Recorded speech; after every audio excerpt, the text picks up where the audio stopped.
Thank you for being here, and let's welcome then our honorees that we're going to be celebrating tonight.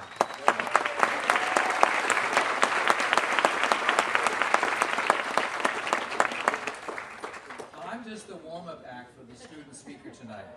So I want to introduce at this time Anaisy Tolentino, who's chair of the Student Senate for Associated Student Government, and she will tell you about being a Santa Clara student today. So, Anaisy, come on up, please.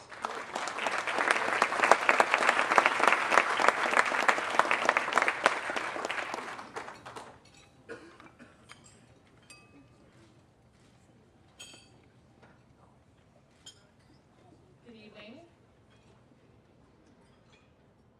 We were 5 among a crowd of 5,000. 5 Broncos navigating our way into a celebration unlike anything we had ever known. In this grand plaza of Turkish Muslim families celebrating the breaking of their traditional Ramadan feast, we were now just a tiny little speck. Yet as we found ourselves 7,000 miles away from this beautiful campus we call home, we were determined to make the most of our Global Fellows experience. So there we were, 5 Santa Clara students waiting for the sun to set as hundreds of families laid out picnic blankets and unpacked the feast they had so skillfully prepared.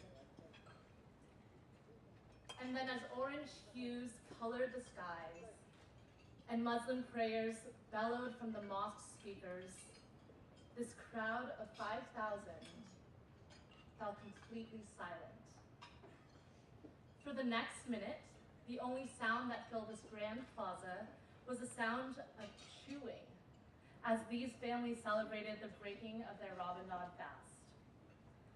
After sitting in awe at the incredible power of silence, my friends and I took out our own little store-bought wraps and our sodas, attempting to imitate what we were seeing around us. And we were pretty much content with our nice little wraps as we looked to our right and we saw the majestic Hagia Sophia, and we looked to our left and we saw the monumentous Blue Mosque. But what happened next was what absolutely astounded us, humbled us, and reaffirmed one of the truest lessons of our Santa Clara experience.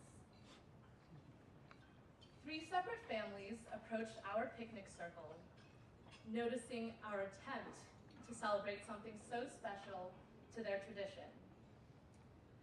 As our differences in language thwarted our ability to exchange any words, these families extended a plate of their own feast to us, as if to simply say, welcome.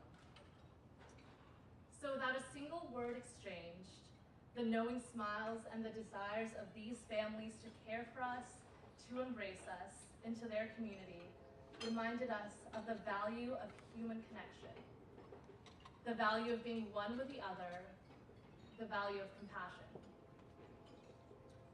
Now, as a junior who's had the wonderful opportunity to take classes that provoke the most critical of analyses, to engage in dialogue with both my peers and my professors, who will be the ones charged with changing the paradigms of our society, I can assure you that the education we receive at Santa Clara extends far beyond the palm trees that line our campus. We are educated first with knowledge, but more importantly, with compassion. We are expected to maximize our potentials in a way that benefits the greater good, in a way that moves our community forward one step at a time. This effort is already integrated into our curriculum as Santa Clara students.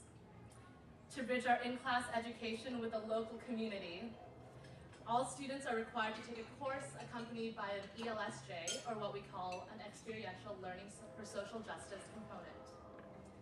These ELSJ classes act as vehicles for students to gain perspective and participate in civic engagement, while enhancing the lives of the organizations and the communities that we work with. The ELSJ placement that I was fortunate to participate in was with the Mission-Skilled Nursing and Rehabilitation Center, only 5 minutes down Winchester Boulevard. Now, as a student without any sense of medical experience or elderly care, my primary role at Mission Skills was to simply be. To be with these residents who, limited by their illnesses and mobility, find themselves lost in the uniformity of checkups and daily routine.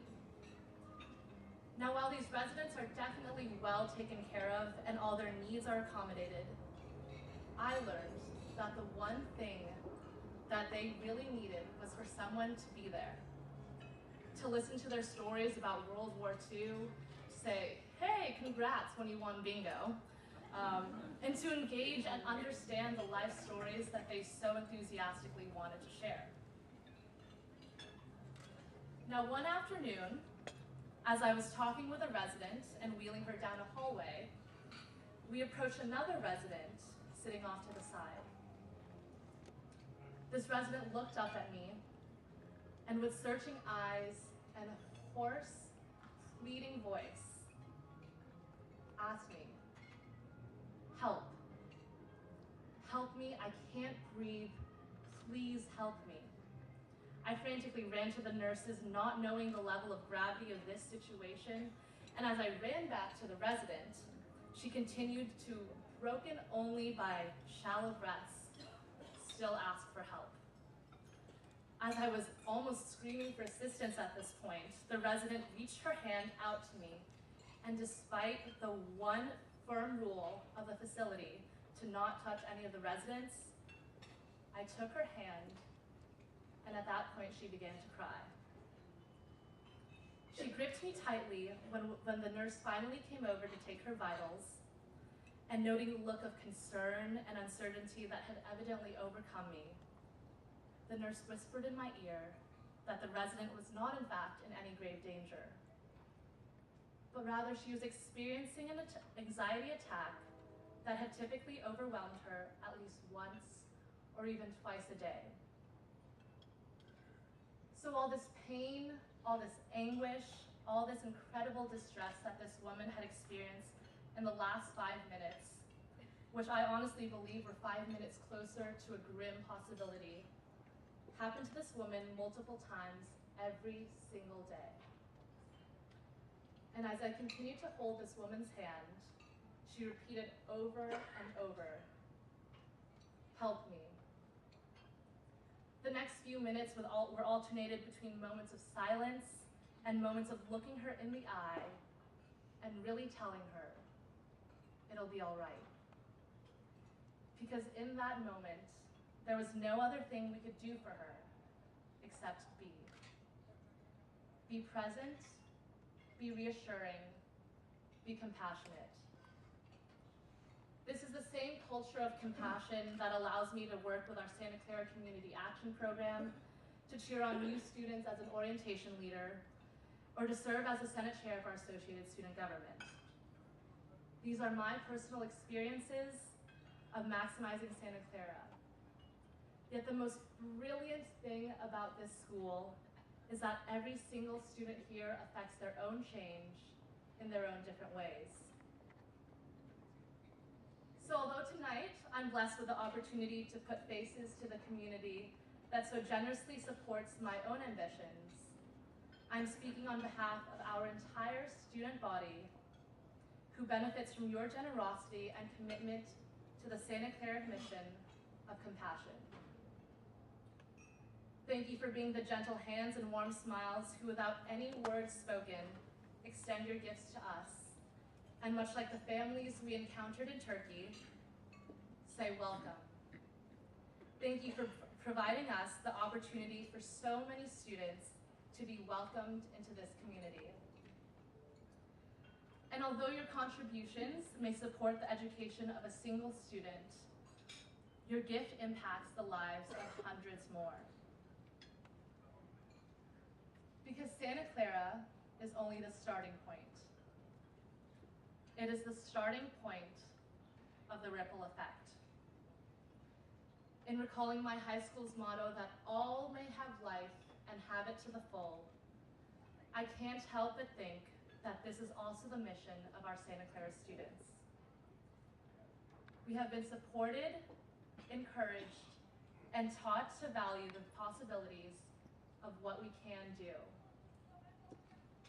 And so, because of you, this is what we can do. This is what we will do. We will work so that all may have life and have it to the full. Thank you.